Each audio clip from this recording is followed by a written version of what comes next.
सुप्रभातम छात्रा। जैसा कि पहले वीडियो में आप लोग तृतीया विभक्ति के बारे में पढ़ चुकी हूं, लेकिन आज फिर से मैं थोड़ी सी बता देती हूं, फिर हम लोग पाठ्य पुस्तक पढ़ेंगे। तृतीया विभक्ति यानी करण कारक। करण कारक जिसका विभक्ति चिन्ह से के द्वारा होता है, से या के द्वारा।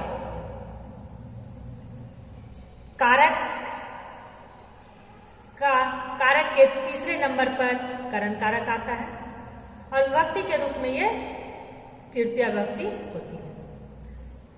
जब हम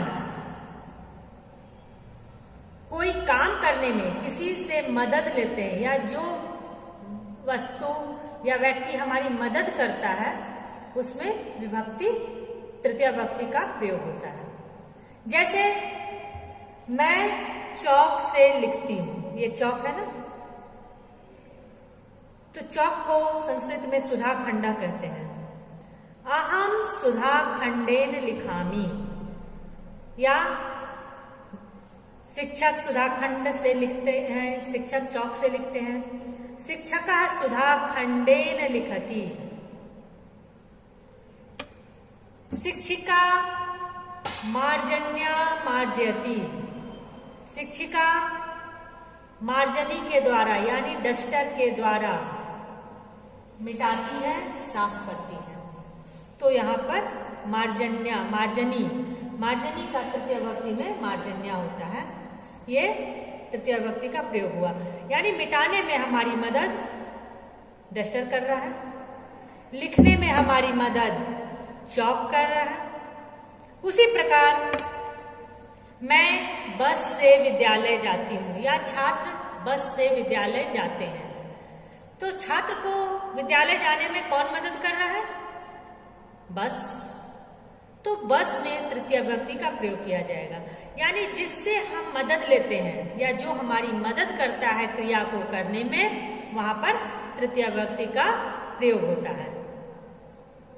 अहम लेखन्या लिखामी, मैं लेखनी से लिखती हूँ। अहम पुस्तकेन पठामी, मैं पुस्तक से पढ़ती हूँ। पढ़ने में कौन मदद कर रहा है? क्रिया करने में कौन मदद कर रहा है? किताब।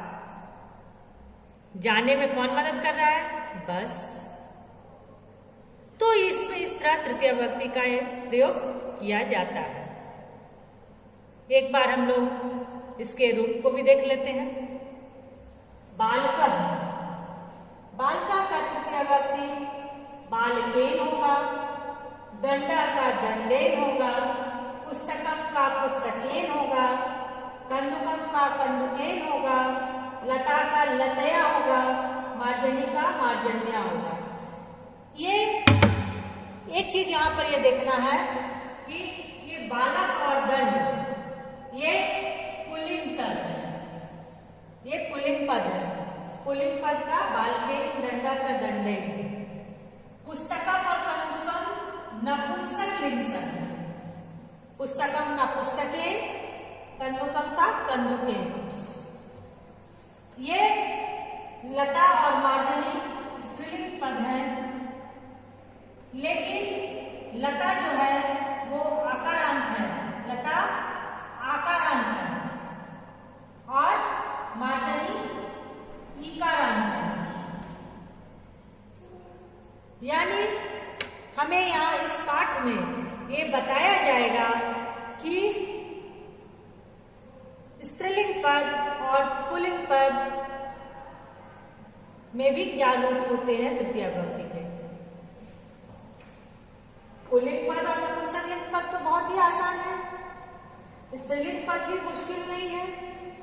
यहाँ लता है, लता का लतया हो रहा है, यहाँ की से हाथ की मात्रा हट गई और यहाँ या जुड़ गया। मार्जनी का मार्जन्या है, उसी प्रकार नदी का नद्या होगा, करतरी का करतरिया होगा। इस तरह करके ये रूप बनते हैं तृतीया विभक्ति। अब हम लोग इसको वाक्य के द्वारा थोड़ा समझ लें। बालकः पुस्तकेन पठति, बालक पुस्तक से पढ़ता है। पुस्तकेन पठति बालक पुस्तक से पढ़ता है। छात्रा कंदुकेन क्रीडति, छात्र गेंद से खेलता है। पढ़ने में पुस्तक मदद कर रहा है, खेलने में गेंद मदद कर रहा है। आपने कहा तुलया तोलेती, ये तुलया जो है वो तुला शब्द से बना है। तुला स्त्रीलिंग पद हुआ। आपने का मतलब दुकानदार तराजू से तोलता है या तोल रहा है। शिक्षक मार्जन्या मार्जती, शिक्षक डस्टर से मिटा रहे हैं। तो यहाँ मिटाने के क्रम में तो सफाई के क्रम में मार्जनी सहायता कर रहा है, तोलने में तराजू काम कर रहा है। इस प्रकार जो क्रिया करने में सहायक होता है उस पद में तृतीय विभक्ति का प्रयोग किया जाता है। आइए अब हम इसे पाठ्य पुस्तक पढ़ते हैं। पाठ्य पुस्तक में ध्यान देना है और एक एक पद के तृतीय विभक्ति रूप को देखना है। आइए अब पुस्तक पढ़ते हैं। यह हमारे पाठ्य पुस्तक का पंचम पाठ है। जैसा कि चित्र में दिख रहा है, महिला घड़े से पानी ला रही है। यहाँ पद दिया हुआ है घट, यानी पुल्लिंग पद है। महिला जलम आन्यति, महिला पानी ला रही है। महिला केन जलम आन्यति, महिला किससे पानी ला रही है। महिला घटेन जलम आन्यति, महिला घड़े से पानी ला रही है। यहाँ पानी लाने में कौन मदद कर रहा है, घड़ा। दूसरे चित्र में देखते हैं, सुधा खंड यानी चौक। शिक्षक लिखति, शिक्षक लिख रहे हैं। शिक्षक केन लिखति, शिक्षक किससे लिख रहे हैं।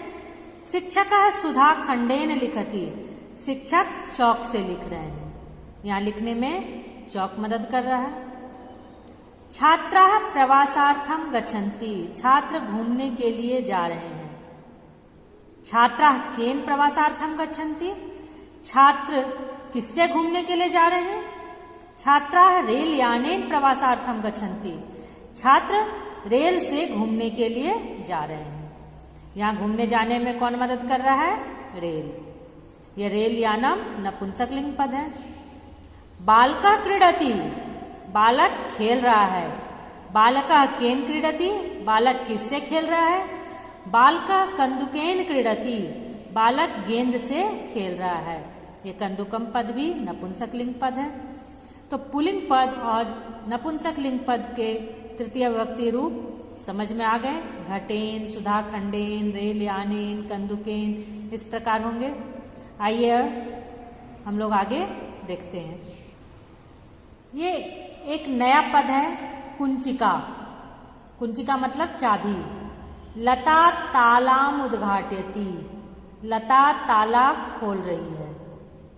लता कया तालाम उद्घाटयति, लता किससे ताला खोल रही है।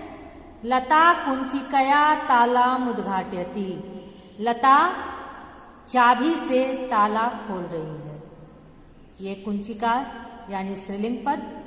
स्त्रीलिंग पद का हुआ कुंचिकया, जैसा कि अभी मैं बोर्ड पर भी दिखाई, लता का लतया होता है, उसी प्रकार कुंचिका का कुंचिकया हुआ। तुला, आपणिकः पिष्टम तोलयति, दुकानदार आटा तोल रहा है। आपणिकः कया पिष्टम तोलयति, दुकानदार किससे आटा तोल रहा है। आपणिकः तुलया पिष्टम तोलयति, दुकानदार तराजू से आटा तोल रहा है। यहाँ तुला शब्द स्त्रीलिंग पद है। जिस प्रकार लतया हुआ, कुंचिकया हुआ, उसी प्रकार तुलया होता है। कर्तरी, अब ये पद है इकारांत स्त्रीलिंग पद। कर्तरी, कर्तरी मतलब कैंची। शौचिकः वस्त्रम कर्तयति, दर्जी वस्त्र काट रहा है, कपड़ा काट रहा है। शौचिकः कया वस्त्रम कर्तयति, दर्जी किससे कपड़ा काट रहा है। शौचिकः कर्तर्या वस्त्रम कर्तयति, दर्जी कैंची से वस्त्र काट रहा है, कपड़ा काट रहा है। लेखनी, ये भी इकारांत स्त्रीलिंग पद है। बालिका लिखति, बालिका लिख रही है। बालिका कया लिखति, बालिका किससे लिख रही है। बालिका लेखन्या लिखती, बालिका लेखनी से लिख रही है।